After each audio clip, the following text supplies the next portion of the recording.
Basta l'Omerta, c'est le podcast qui agit contre les violences sexuelles.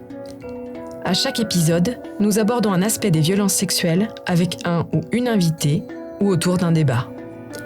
Nous sommes un duo mixte pour représenter l'ensemble des victimes. À qui est destiné ce podcast ? Aux victimes qui ont déjà parlé, à celles qui s'apprêtent à le faire ou à celles qui n'arrivent pas à parler. Cette émission est aussi destinée aux proches des victimes et aux personnes qui n'ont pas envie d'en entendre parler. Durant cette première saison de Basta l'Omerta, nous allons aborder le parcours d'une victime avant, pendant et après les violences sexuelles. Aujourd'hui, nous recevons Bruno Clavier, psychanalyste transgénérationnel et psychologue clinicien, spécialiste de l'inceste et des fantômes familiaux. Bruno, bonjour. Bonjour. Est-ce que tu es d'accord avec ta présentation ? Est-ce que tu voudrais rajouter quelque chose à cela ? Non, j'ai rien à rajouter. Si, peut-être, spécialiste, je ne sais pas, mais en tout cas, je travaille beaucoup là-dessus. Et puis sinon, le fait que j'ai moi-même subi des choses, des violences sexuelles, enfin de l'inceste et tout ça, beaucoup. Et donc, j'ai deux casquettes, quoi. J'ai une casquette de thérapeute et puis une casquette de patient, de personnes blessées, voilà. Alors, pour continuer la présentation, je vais juste évoquer la boîte noire de l'entretien. C'est un terme journalistique. Donc, on va, du coup, garder ton prénom et ton nom de famille. C'est bien ça? Est-ce que tu es d'accord? Et si tu évoques, en fait, les violences sexuelles dont tu as été victime, on va, en fait, éviter, couper au montage les lieux, les noms. Oh non, je donnerai ni de lieu ni de nom.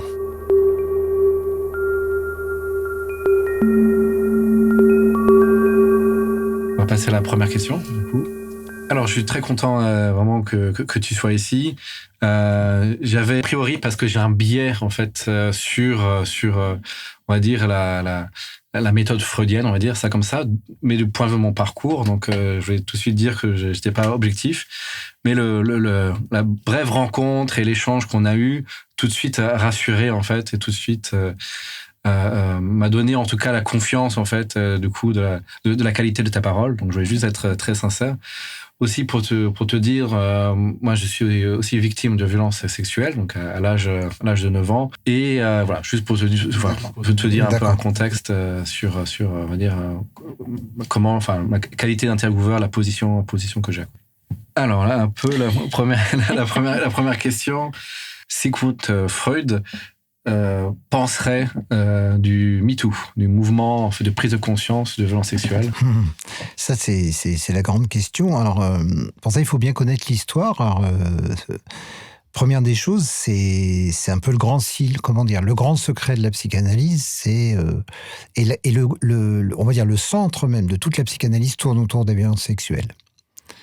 C'est-à-dire que il faut comprendre que la première théorie de Freud, c'est et c'est très très intéressant, c'est dans les années 1898 à peu près. En fait, ça s'arrête en 98. C'est jusqu'en 1896. Il a à ce moment-là une grande théorie. Sa grande théorie, c'est tous ces gens qui vont pas bien, et notamment il parle des hystériques, mais hommes et femmes. Et il dit tous ces gens ont été abusés dans l'enfance, tous. Et il cite, et il va sortir un premier livre, et il dit, dans ce livre, enfin des articles, et dans les articles, il dit, il y a un premier cas, j'ai 18 personnes, les 18 ont été abusées, et tout ça. Et il dit, la névrose, c'est sa première théorie de la névrose, les gens qui vont pas bien ont été donc violentés dans l'enfance. Et c'est pour ça qu'ils vont pas bien. C'est sa première théorie. Et puis, ce qui va se passer, il va se passer plein de choses. C'est que d'abord, il fait une conférence... à Vienne, je pense, et puis il se fait tellement ramasser que déjà, c'est compliqué, parce qu'il n'y avait pas MeToo. C'est-à-dire qu'il se fait ramasser, et puis que tout le monde lui dit, vous allez continuer, ça va pas le faire. Il peut pas, parce que peut-être même que là, dans le parterre des psychiatres et des psys, il y a peut-être la moitié qui est déjà en train de violer leurs enfants, et il faut pas qu'il fasse ça. Donc il a ce premier problème. Et il a un autre problème, et là, c'est là où c'est plus grave, c'est que, en fait, ça a été caché jusqu'en 2006 en France. C'est que son père était pédocriminel. Il a écrit à un ami et ça a été censuré. Et c'était le grand secret de la psychanalyse. Et c'est encore aujourd'hui le grand secret de la psychanalyse, que moi je raconte dans tous mes livres, mais ils vont entendre bientôt parce que c'est extrêmement important. C'est-à-dire, ça veut dire quoi? Ça veut dire qu'il fait un truc très bizarre, il en parle, donc on sait ça par des lettres qu'il envoie à un ami à lui qui s'appelait Fliss, et puis il envoie ses lettres et il parle et il décrit des abus, enfin des violences sexuelles, des trucs, il décrit ça, et puis à un moment donné, c'est trop pour lui, parce que il a d'une part son père qui l'a fait, puis on est beaucoup à penser que pourquoi pas lui? Parce qu'il dit, il s'est fait faire des fellations par mes jeunes sœurs et mon jeune frère. Mais Freud a eu, je crois, 19 opérations de la mâchoire. Et pour moi, et pour beaucoup, il serait amnésique.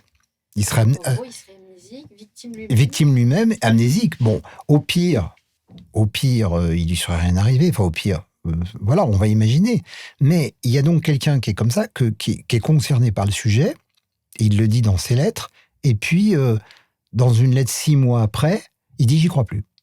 Et il dit « je crois plus à cette théorie-là ».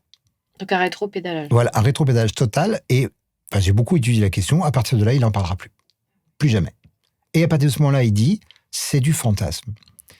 Et un siècle de psychanalyse et même de psychologie, parce que ça atteint la psychologie en général, c'est cette idée du fantasme. C'est-à-dire, c'est en fait dramatique. Et pendant un siècle, on a donc torturé sur des divans des gens qui allaient de plus en plus mal, tout simplement parce qu'on ne voulait pas entendre ce qui leur était arrivé, et notamment parce qu'on ne voulait pas tenir compte de la question de l'amnésie, parce que l'amnésie, c'est un trou noir. C'est-à-dire que vous avez la méthode psychanalytique, racontez ce qui vous vient par la tête, mais comment voulez-vous raconter quelque chose que vous n'avez pas dans votre tête? Donc vous ne le dites pas.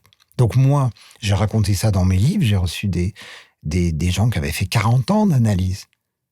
Et puis, je les recevais, puis tout d'un coup, on s'apercevait que pendant 40 ans, tous les psys successifs n'avaient pas compris que ces gens-là avaient été abusés. C'est dramatique, donc c'est quelque chose qui a été assez terrible, et qui a en plus torturé les gens 2 fois. Ils ont déjà été violentés dans l'enfance, puis après, on venait les torturer sur le divan, en leur disant « ah oui, c'est votre fantasme », puis on racontait ce que moi j'appelle aujourd'hui des conneries. C'est-à-dire que on n'a pas entendu. Donc, et puis, on ne sait pas faire. Et ce qui se passe aujourd'hui encore, c'est qu'on ne sait pas faire avec ça parce que les psys n'ont pas appris, parce qu'on ne leur a pas dit. Et moi, j'ai fait 6 ans de fac, pas un cours sur ça. Moi, j'ai entendu fantasme. Quand tu dis pas un cours sur ça, c'est pas un cours un cours sur le psychotraumatisme. Alors, j'espère que ça a changé, parce que ça date un peu, mais moi-même, je donne des cours dans une fac. Je suis le seul à enseigner ça. Il y a 30 profs. J'ai demandé aux élèves, j'ai dit, mais les autres, ils vous racontent les mêmes choses que moi? Ah non? Et ils arrivent même à me dire, il y a un truc qui est incroyable, il y a une jeune étudiante de 23 ans, ça date de l'année dernière, enfin d'il y a 6 mois.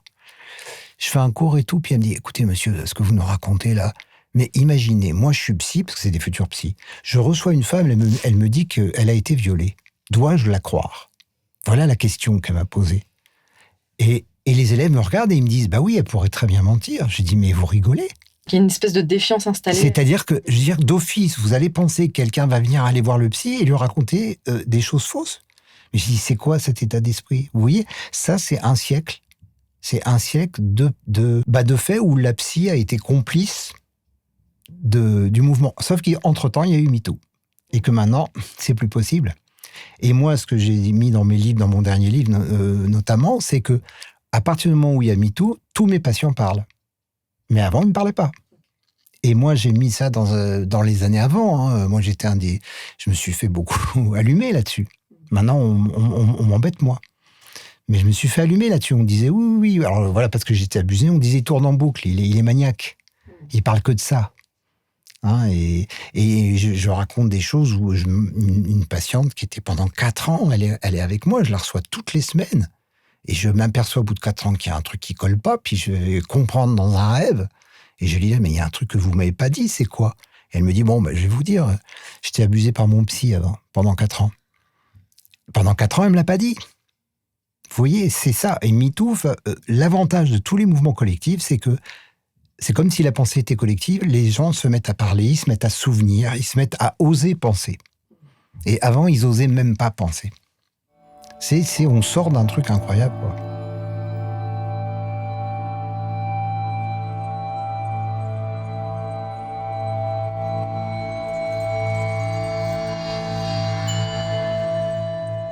Écoutez, en fait, ça fait vraiment un effet d'électrochoc, mais dans le bon sens, en fait. Et, alors il y a un biais de confirmation parce qu'il y a quelque chose aussi où tiens, ce pressentiment que j'avais eu, elle est aussi validée par ta parole d'expert, ta parole aussi de victime, et je trouve que ça fait beaucoup de bien en fait d'entendre vraiment une remise en question, une critique de dogme, de doxa en fait liée à psychiatrie plutôt, pardon.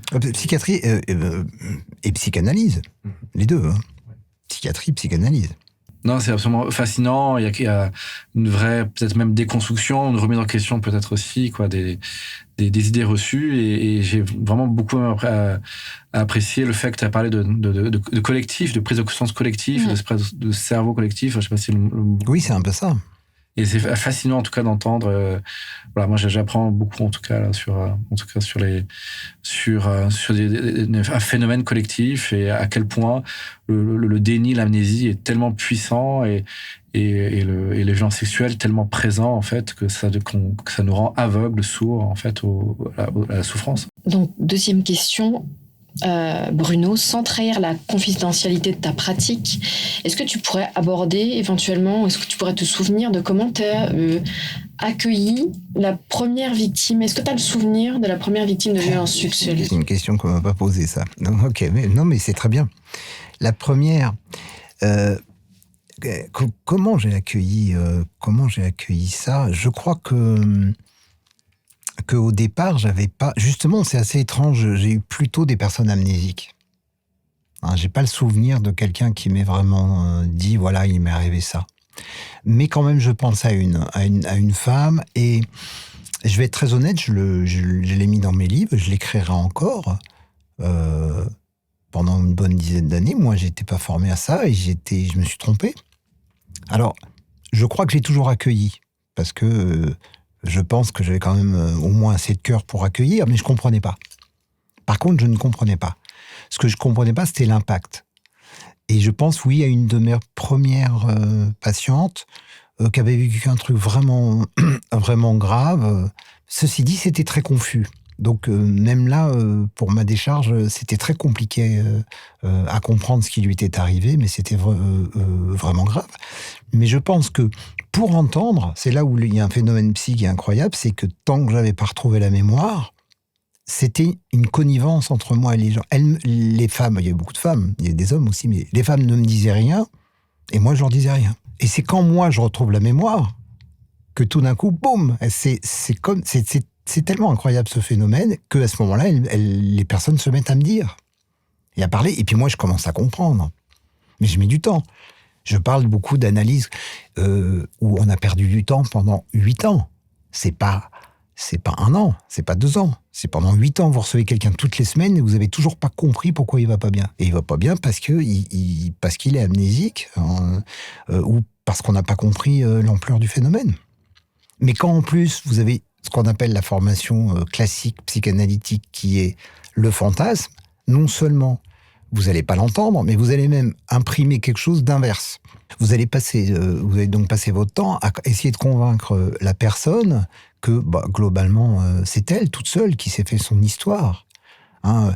Moi, j'ai en ce moment des mails tous les jours, suite au dernier livre que j'ai écrit, qui s'appelle « L'inceste ne fait pas de bruit ». J'ai des mails tous les jours, toujours à peu près le même. J'en ai eu un ce matin, pareil, c'est à peu près toujours la même histoire, c'est-à-dire, voilà, ça fait 20 ans, 30 ans que je suis en psy, et puis j'ai bien aimé ma psy et tout, mais je ne comprends pas, et puis j'avais des soupçons, elle m'a dit, mais non, c'est parce que vous désirez votre père, patati patata, et puis au bout du compte, on s'aperçoit que non. Hein, alors on parle souvent des faux souvenirs, mais quand vous avez des gens qui passent 10, 20 ans, 30 ans en psy, on fabrique pas des faux souvenirs. On tourne autour du pot parce qu'on ne veut pas nommer la chose qui fait peur à tout le monde et dont on ne veut pas entendre parler et dont la théorie ne voulait pas entendre parler. Voilà, c'est ça. Oui, c'est sur la question. Bon, d'abord, il y a une chose importante, c'est la fréquence. Hein, on ne peut pas donner de chiffres actuellement, mais donc il y a forcément une grande fréquence. Mais surtout, ce que je veux dire, c'est que une majorité des personnes qui vont en psy, qui ont un rapport avec la psy, que ce soit au niveau psychiatrique qu'au niveau psychologique habituel, ont quelque chose à voir avec les violences sexuelles ou de façon transgénérationnelle, comme j'ai avec les familles. Moi, je reçois des familles toutes les semaines. Je peux dire qu'une majorité des parents, et non pas les enfants que je reçois, mais les enfants font des symptômes parce que les parents ont été abusés, voire les grands-parents. Donc ça, je raconte ça dans mes livres et j'ai ça tout le temps. Donc ça veut dire que globalement, donc, les personnes qui vont consulter ont, pour une majorité, quelque chose à voir avec ça. Alors après, on peut me demander, mais pourquoi ? Et pourquoi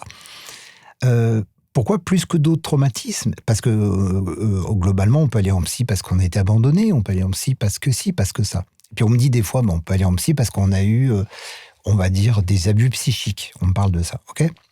Mais les violences sexuelles ont un truc très spécial, et surtout l'inceste. Alors on va dire que si la violence est exercée par quelqu'un qui n'est pas de la famille, souvent c'est pas loin. Mais l'inceste a quelque chose de très particulier, c'est que ça mélange l'amour et la haine. Et c'est pour ça que ça vrille le cerveau. C'est-à-dire que pour un enfant, ça, dès qu'il est nourrisson, il fonctionne dans bon, pas bon. C'est-à-dire, ça c'est bon pour moi, ça c'est pas bon. Ça c'est dangereux, ça c'est protecteur. Et dans sa tête, tout ce qui est d'ordre de la famille et de l'humain, c'est bon. C'est-à-dire, ça c'est bon pour moi. Et puis tout d'un coup, il y a quelqu'un de la famille qui arrive, et je le répète, souvent, parce c'est le mot violence sexuelle qui est compliqué. Parce que vous avez un grand-père qui vient et qui se met à caresser le sexe d'un enfant. Il peut le faire doucement et avec le sourire. Et à ce moment-là, la personne pense qu'elle va mourir. Ça, il faut comprendre ce phénomène-là. Donc, ça veut dire que à ce moment-là, arrive vraiment quelque chose qui est de l'ordre de l'impensable, c'est-à-dire comment cette personne qui est censée m'aimer, que j'aime très fort, comment elle me fait ça ? Comment celui que j'aime peut me tuer ? Bam ! Le cerveau disjoncte et vous allez trouver parfois justement des maniaco-dépressifs. Qu'est-ce que c'est maniaco-dépressif ? C'est bon, pas bon, on ne sait plus. C'est-à-dire, ça n'a pas de sens pour un enfant. Ça n'a pas de sens que celui qui me protège... C'est pour ça que je vois dans les dessins des enfants, souvent, j'ai vu des dessins d'enfants, je me rappelle d'un enfant comme ça, il avait dessiné un pompier pyromane et des voleurs dans une voiture de police. C'est exactement ça. C'est-à-dire que c'est le pompier pyromane. C'est-à-dire, il met le feu et en même temps, il éteint, vous comprenez pas. Et donc, c'est ça qui va faire la folie. C'est plus... Déjà qu'un autre humain me fasse du mal, on est proche de la folie. Mais c'est un autre humain, à la limite. À la limite, on peut comprendre ça. On est dans une période de guerre, là, en ce moment, on parle de ça. On peut, à la limite, comprendre. Et encore même pas, parce que si vous regardez la guerre actuelle, on va pas parler de politique, mais c'est un peu ça. C'est-à-dire, quelqu'un de ma famille... est en train de m'attaquer moi. Je ne comprends pas. Et c'est de ça dont il faut parler, et c'est ça qu'on met des années à soigner. Parce que je crois plus en rien, je crois plus en moi. Tout à l'heure, il y a quelqu'un qui avait témoigné, il a dit, c'est drôle, je connais le même truc, il disait qu'il s'aimait pas en photo. Moi, je me déteste en photo. Je me suis toujours détesté, je me regardais pas dans la glace, je me regarde pas dans la glace. Bon, me regarde un peu mieux. Ça veut dire qu'à ce moment-là, je ne m'aime plus, j'aime plus les humains, j'aime plus rien. Souvent, d'ailleurs, on préfère les animaux. Vous verrez qu'il y a beaucoup de gens qui finissent avec les animaux comme ça. Bah oui, au moins, ils ont une espèce de confiance dans l'animal qu'ils n'auront plus dans l'humain, quoi. Donc c'est important. Je pense que quand tu dis ça, je pense qu'il y a énormément de... on pense à énormément de gens autour de nous, célèbres ou pas célèbres. Moi, je pense à Brigitte Bardot. Vous regardez Brigitte Bardot, je pense avoir entendu qu'elle avait été abusée, mais elle a tout pour avoir été abusée. Oui, tout à fait. D'accord. Et elle déteste les humains. Elle a même dit à un moment donné, je m'en fous sur la planète s'il n'y a plus d'humains, je préfère les animaux. On n'aime plus l'humain. Donc voilà.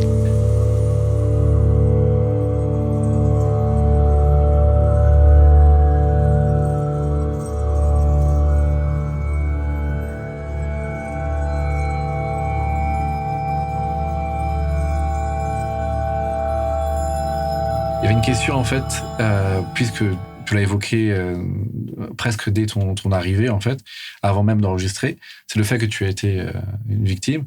Est-ce que tu peux parler de ta levée d'amnésie, en fait ? À quel moment la mémoire traumatique, du coup, s'est dissipée C'est très clair. C'est-à-dire que... et c'est drôle parce que c'est un rapport avec la psychanalyse. Je vais faire en 2 étapes 12 ans de psychanalyse et ma mémoire n'est jamais remontée. Et en fait, ma mémoire, elle est remontée. Puis en plus, j'explique, je l'ai mis dans mes livres, que mon psy, que j'aimais beaucoup, qui était super, mais il s'est complètement planté. Il m'interprétait des trucs, c'était du n'importe quoi. C'est des phrases de l'époque, faut comprendre. Moi, j'étais là, je disais, mon premier souvenir d'enfance, c'est je suis couché et je me dis, il va venir. Bon, c'est ça mon premier souvenir d'enfance. Et lui, il me dit, vous n'avez pas eu de père à l'âge de 2 ans et demi, c'est votre... Et attendez, la suite, c'est votre désir homosexuel d'avoir un père.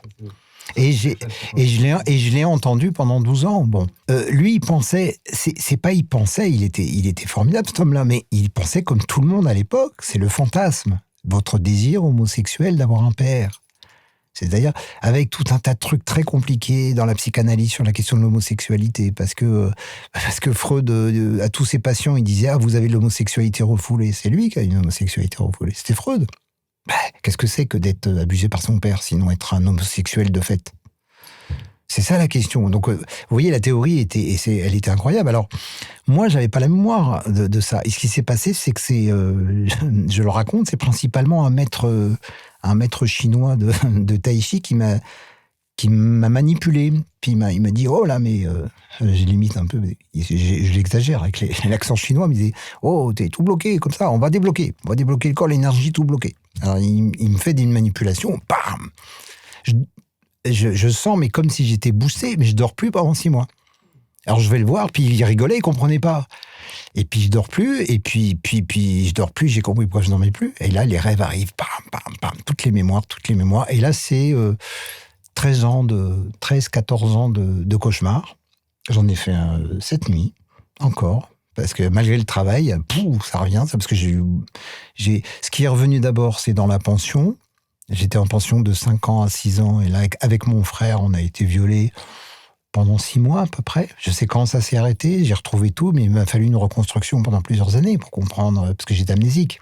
Et puis il y a ça, puis ensuite, moi, j'avais été violé par mon frère, donc il est mort, donc je peux le dire, et puis il s'en serait pas caché, quand j'avais 8 ans, mais je me suis aperçu dans mon travail que c'était avant. Et puis, je suis arrivé après à une piste assez incroyable qui serait mon grand-père maternel. C'est-à-dire, où je travaille encore là-dessus. Et du coup, ça m'a fait comprendre des tas de choses dans ma famille, tout ça par rapport... Donc, c'est beaucoup. Mais c'est parvenu par la psy. Enfin, la psy a peut-être ouvert le chemin, éventuellement. Mais c'est revenu par l'énergétique. C'est intéressant. Ça veut dire que quand on est violenté, vous avez tous les aspects. Hein. Je dis, il y a toujours 4 aspects, en gros, qui vont être attaqués. Vous êtes attaqué dans votre corps physique. C'est-à-dire vous allez avoir des maladies physiques à cause de ça. Mais qui vont venir avec l'âge. Ça ne vient pas tout de suite. Et des maladies caractéristiques que je connais, que je repère. Dès que quelqu'un a 3-4 maladies comme ça, c'est bingo. Je lui dis, il vous arrive quelque chose. Alors, ça va être dans le corps, ça va être dans l'énergie coupée, ou alors l'énergie, vous avez des gens inertes ou alors des gens qui sont en surchauffe. Moi, c'est un peu mon cas, nerveux, là, vous voyez, comme ça. Je les reconnais, moi, les gens comme ça. Ils sont tout le temps. Ils sont des piles électriques parce que le circuit électrique a été un peu explosé, quoi. Donc, ça va faire ça va faire des cognitions. Quand je dis des cognitions, c'est-à-dire que ça va rendre ultra intelligent et ultra bête. C'est-à-dire que c'est Ferenczi, un disciple de Freud, qui disait que ça va provoquer une hypermaturité chez l'enfant, mais une débilité de toute la vie. Des fois, je me sens débile. C'est-à-dire que quelqu'un qui a abusé, il y a des trucs qu'il ne peut pas comprendre. Il peut pas... Je vous assure, je vois des trucs par rapport aux gens qui sont abusés, c'est toujours très drôle. Donc voilà, ça c'est encore un autre domaine. Ben voilà, ça fait, vous voyez, la cognition, l'énergétique, le physique et évidemment le mental. C'est-à-dire l'affectif, je veux dire. L'affectif est complètement... Donc moi, l'image que j'ai dans les violences sexuelles, c'est que les gens sont cramés, c'est du feu. Et c'est comme ça que je le vois dans les dessins d'enfants. Dès que dans les dessins d'enfants, il y a un incendie et tout ça, je sais qu'il y a des violences sexuelles. Et dans les cauchemars des gens, dès qu'il y a un incendie, et aussi dans les quand vous avez un ado qui met le feu à une maison, par exemple, il faut tout de suite aller chercher de ce côté-là. Les pyromanes, il va falloir qu'on comprenne qu'est-ce que c'est qu'un pyromane, s'il n'a pas un rapport avec ça. Qu'est-ce que c'est que ce mec qui veut brûler une forêt, il en brûle 1, 2, 3, il va en prison, il retourne. C'est une question de feu, parce que c'est une question de court-circuit. C'est-à-dire, pour l'enfant, c'est trop fort. Ce qui lui arrive, c'est insoutenable. Il peut pas gérer. Alors, soit il meurt, soit il va faire tout ce qu'on connaît, et notamment l'amnésie, il coupe le compteur. Et si vous remettez le compteur, il devient taré. Donc, il ne faut pas remettre le compteur comme ça. Tout ça, il faut qu'on apprenne, il va falloir qu'on travaille ça. La psy, elle doit s'occuper de ça avant de s'occuper de bêtises moins intéressantes. Il faut s'occuper de ça. Eh bien, Bruno, tu vas voir que la dernière question, elle est très simple. C'est tout simplement, est-ce que tu aurais un mot de la fin ou quelque chose à rajouter sur tout ce que tu viens de nous dire. Pas forcément une question, mais l'idée de faire un petit résumé des choses et puis peut-être de s'adresser, parce que c'est souvent le cas, à des gens qui eux-mêmes ont été violentés ou qui pensent l'avoir été. Hein, parce que ces personnes-là, après, souvent d'ailleurs, elles me reviennent après. D'être patient, d'être quand même très patient, parce que c'est un chemin très long, très, très, très compliqué, mais qui va changer parce que moi, je participe et je milite pour qu'on aille mieux. Enfin, comment dire, qu'on change justement au niveau de la psy pour qu'on gagne du temps et qu'on aille plus vite. C'est-à-dire que moi, j'ai peut-être l'avantage d'avoir surtout, je vois les patientes jeunes, elles s'en sortent mieux. Hein, mais quand vous avez des gens comme ça qui ont fait 30, 40 ans de thérapie pour rien, c'est compliqué. Ça arrive à 50, 60 ans, et puis on les a jamais entendus, on n'a jamais compris. Mais ce que je veux dire, de pas lâcher le truc et de se dire, si j'ai une chose à dire, c'est une chose que je me dis à moi et que je dis peut-être à tous les gens que je reçois, de leur dire, d'abord, il faut que vous compreniez que vous allez mal et que c'est pas de votre faute. Et puis qu'on peut aller bien. Hein, moi, je le découvre en ce moment. Des fois, il y a qu'à mon âge maintenant que je commence à me dire, merde, je peux aller bien, je connaissais pas. Vous voyez, être juste tranquille, par exemple. Quand on était violenté, on n'est jamais tranquille. Mais juste, il y a des fois, ça m'arrive de me dire, ah mais merde, je suis tranquille, je suis là, je peux juste regarder le ciel et être tranquille. Je connaissais pas. Bon. Ça veut dire qu'on y arrive, on peut y arriver, et qu'il faut juste être patient et toujours connecté. Voilà. Si j'ai quelque chose que je dis toujours aux gens que je reçois, parce que ils sont, je vais recevoir soit 15 jours après, soit une semaine après, et ils déconnectent. Et ils arrivent et ils commencent à être dans des états terribles, puis je leur dis, stop, connectez. Ça, c'est parce que il y a 30 ans, il y a 20 ans, il y a je sais pas combien d'années vous avez été violenté. C'est pour ça que vous êtes comme ça. Hein, c'est fou le nombre de connexions qu'il peut y avoir. Sans faire, c'est bien parce on a passé la période du Covid, mais j'ai eu comme ça des gens, je les écoutais comme ça, puis ils me disaient, il est hors de question que quelqu'un vienne me mettre dans mon corps un vaccin contre mon gré, tout ça. Puis à un moment donné, je disais, mais ok. Mais j'ai l'impression d'entendre parler d'autre chose. C'est-à-dire, tout est lié. Tout est lié. Les gens, ils sont là, ils ont peur, ils ont des trucs, il faut toujours connecter. Se dire, ah, mais ça, c'est parce qu'on m'a fait ça que je suis comme ça. C'est ça qui si j'ai un mot de la fin, parce que ça, c'est pas du tout évident. Hein, c'est pour ça que je dis que quand on est abusé, et c'est très drôle, c'est pas drôle du tout, mais le monde des gens abusés ne connaît pas l'autre monde. On est sur deux planètes différentes. C'est-à-dire, eux ne nous comprennent pas et nous, on les comprend pas. C'est-à-dire que moi, je les comprends pas parce que je sais pas ce que c'est que d'aller bien. Je sais pas ce que c'est que de pas se prendre la tête et de pas avoir peur et tout ça. Des fois, je connais pas. Donc, eux, ils ont pas. Des fois, je regarde, je fais, ah, mais ils ont pas peur, eux, là. Ah bon, je comprends pas. Et eux ne nous comprennent pas. Ils comprennent pas pourquoi que toute la nuit, je fais des cauchemars, que je me lève, que j'ai peur et puis que je vais avoir peur toute la journée et que ils ne peuvent pas comprendre. Voilà. Donc il faut qu'on arrive, il faut donc, pour les personnes à qui c'est arrivé, qu'elles connectent avec l'origine. Voilà. Mais merci Bruno. Je vois Bruno qui vient de nouer ses doigts les uns avec les autres. Et puis aussi, il faut qu'on connecte, quoi. Il faut que les deux mondes arrivent à se connecter et se comprendre et s'écouter. Tout à fait. Merci Bruno pour cette belle lumière qui ne brûle pas, cette lumière bienveillante. On va essayer. Ouais, on y va. Merci beaucoup Bruno.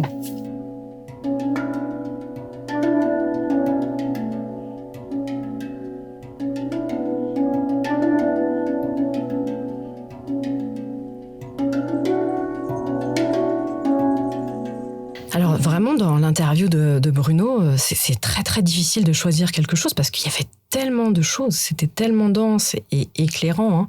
Moi, il y a vraiment le principe de la lumière qui est tout le temps revenu chez lui, la lumière qu'on fait quand on prend conscience. Et il y a eu bien sûr l'épisode de l'agression qu'il a reçu de la part du pédopsychiatre. C'est vraiment, moi, ce qui me frappe le plus, c'est comment il arrive à relier cette prise de conscience personnelle en tant que victime de la prise de conscience dans sa pratique professionnelle. Et ça, c'est vraiment tellement encourageant d'avoir des personnes comme ça qui en l'ayant vécu, savent écouter maintenant ce que les autres leur confient. de manière professionnelle. C'est vraiment ce dont on a besoin aujourd'hui. Bruno, donc à chaque fois qu'on a maintenant cette partie de l'épisode du podcast, et j'ai toujours envie de dire waouh, Bruno. J'avais envie vraiment de l'écouter plus, poser plus de questions sur sa profession, sur le milieu, je dirais même l'industrie, la psychiatrie, pour dire ça comme ça. Ses forces qui témoignent. Je suis très étonné en fait du choix. Moi, je connaissais pas Bruno, pour être totalement franc. Au début, j'avais vu sur son site, quand on avait préparé l'émission, le podcast, j'étais pas enthousiaste. J'étais un freudien, j'avais un gros billet. Pourquoi ? Parce que j'ai victime d'un viol, et quand j'avais commencé à suivre des thérapies, j'étais tombé sur un freudien, et c'est affreux. Un freudien, il te parle pas et tout, il te dit, ah tiens, c'est ça, quand tu dis que tu dis un truc, il va peut-être à la fin dire que ça évoque, que c'est un truc refoulé. Bref, je sais pas si je suis clair, mais c'est juste que j'avais un gros a priori, donc je l'avais quand même dit quand j'avais posé des questions, et au tout début, j'avais mis carte sur table. Mais c'était un enchantement de l'écouter, un enchantement de connaître aussi que c'était aussi une victime. Je me suis mis dans un état vraiment de confiance et de respect de sa parole. Je vais lire ses livres de manière assidue, et c'est une vraie belle rencontre. Donc merci Mathilde d'avoir choisi ce candidat. Je voulais aussi dire un dernier point, c'est au début je disais oh merde, c'est un homme, on a un deuxième homme, c'est le deuxième épisode, qu'est-ce qu'on va faire, tout ça. Et une autre voix me dit c'est pas grave, il y aura d'autres invités. Sa parole est d'expert et aussi de victime très importante. Le traumatisme, entendre son traumatisme m'a touché, et je suis sûr va toucher d'autres personnes. Partie carte blanche. On a 2 minutes, Mathilde, pour évoquer, parler, explorer, faire découvrir en fait un livre, une recommandation, quelque chose qui nous a touché, quelque chose qui nous résonne en nous.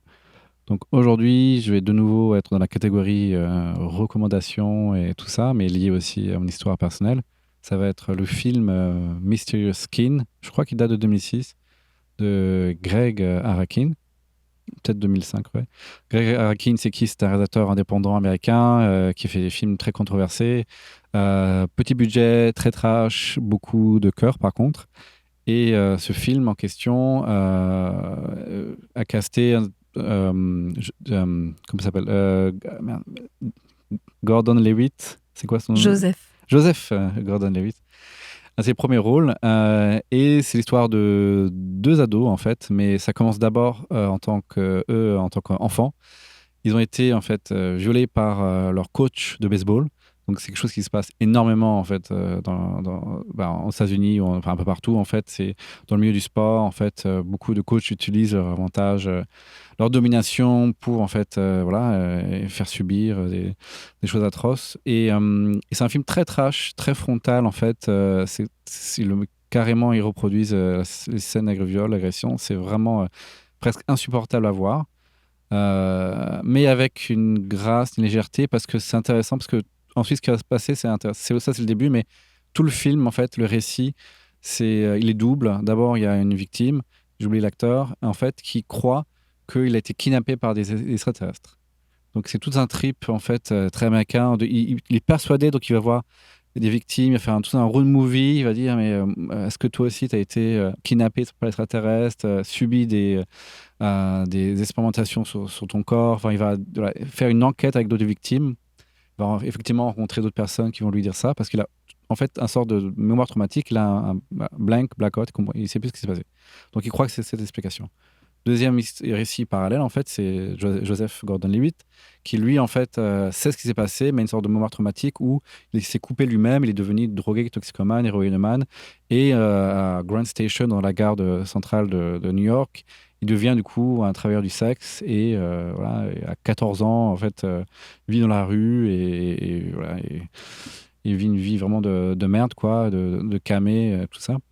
Et c'est totalement glauque, mais il sait ce qui s'est passé, quoi. Et les deux se rencontrent à la fin, et l'autre lui dit, mec, non, tu n'as pas été enlevé par les extraterrestres, nous avons été violés. Et la fin, alors désolé, c'est un peu spoilé, mais c'est très magnifique. C'est ils reviennent dans l'endroit où ça s'est passé, mais ça appartient à quelqu'un d'autre, parce que le coach baseball est mort. Et en fait, ils font, comment dire, en français, housebreaking. Une effraction, une entrée par effraction. Voilà, dans la maison, en fait. Et le film se finit avec ça, quoi, dans le même endroit, quoi. Et c'est assez émouvant. Voilà. Donc, moi, ça m'avait beaucoup impacté. Donc, pareil, j'ai pris du temps pour résumer, mais ça m'avait impacté parce que c'était en 2006 que j'ai vu. Et c'est la première fois que je me suis dit, merde, je crois que j'ai été victime de violences sexuelles, en fait. Ça a été un moment horrible parce qu'après, je devais faire un court-métrage après ça. Enfin, j'ai rencontré une autre fois aussi que j'avais réalisé une histoire qui s'inspirait de ce que j'avais vécu, mais de manière indirecte et détournée. Et c'est le film qui m'a donné une claque et qui m'a donné des mots, en fait, à ce qui se passait. Voilà. Donc, et c'était pas du tout voulu. Quelqu'un m'avait recommandé ce film. J'avais vu avec d'autres gens, donc je sais pas ce que je voyais. Voilà. Donc, c'était très, très dur. J'ai fait des cauchemars après ça, mais ça m'a beaucoup libéré. Ouais, merci pour cette recommandation. Moi, je le connais pas, du coup, j'irai le voir avec beaucoup d'intérêt. Pour mon coup de cœur, alors tu vois, on est vraiment en équilibre et en parallèle, parce que moi aussi, je voulais parler d'un film et d'une héroïne de film. Là, depuis quelques années, on a le bonheur de voir de plus en plus de grands personnages féminins dans les films, les séries. Ça fait du bien de voir enfin le monde à hauteur de femmes. Et je voulais vous parler, alors je suis sûre que tu l'as vu ce film, c'est bien sûr Mad Max Fury Road, de George Miller. Et je voulais parler du personnage de Furiosa, qui je trouve est un personnage absolument génial. Alors c'est pas récent, ça a quelques années, mais ce que ce personnage m'a appris personnellement, c'est qu'il est possible d'avoir une colère positive en fait. Souvent la colère on la rejette, on dit que ça nous bouffe, ça nous détruit de l'intérieur, et c'est vrai que si on reste statique face à sa colère, bah oui, là notre énergie elle tourne en rond, elle nous bouffe les intestins. En revanche, Furiosa, elle se met en colère, elle pose des actes, elle va aider les femmes séquestrées par le grand méchant, je me rappelle plus de son nom. Elle va aider ces femmes à traverser le désert, elle va essayer de retourner vers ses racines, et elle va poser des actes, et même quand elle échoue, elle continue. Et Furiosa, voilà, la colère est dans son nom, la colère est dans ses actes, et pourtant, elle triomphe. Donc, j'aime beaucoup, beaucoup ce personnage. Voilà, c'était mon petit coup de cœur. Très belle scène, en fait, parce que justement, la ressource plus précieuses dans ce monde de la Mad Max, en fait, c'est des femmes. En fait, on les exploite tout leur substances et jus et liquides possibles. Et en fait, il y a cette bande de femmes qu'elle aide à kidnapper, en fait, parce que c'est pour ça qu'elle s'enfuit. Et elle rejoindre cet autre royaume de femmes, on va dire, au lieu où tu as des espèces de vieilles... Non, c'est des femmes... Des sachantes. Des sachantes assez âgées, avec des cheveux... Et qui sont motards, qui sont très badass et très formidables. Et c'est très touchant, en fait, comme scène à la fin. Je sais pas si tu te rappelles. Il y a une transmission de connaissances des anciennes vers les nouvelles, ouais, effectivement. Très intéressant. Matrimoine. Ouais. La prochaine fois, on recevra Arnaud Vohalan, écrivain et plaintier. Plaintier, le policier qui recueille les plaintes dans les commissariats. Si ce podcast vous a plu, vous a appris des choses, vous a ému, n'hésitez pas à en parler autour de vous, n'hésitez pas à liker, à partager, à vous abonner et à nous soutenir éventuellement financièrement via les liens qui se trouvent dans la description. Merci à vous, ensemble, on va avancer.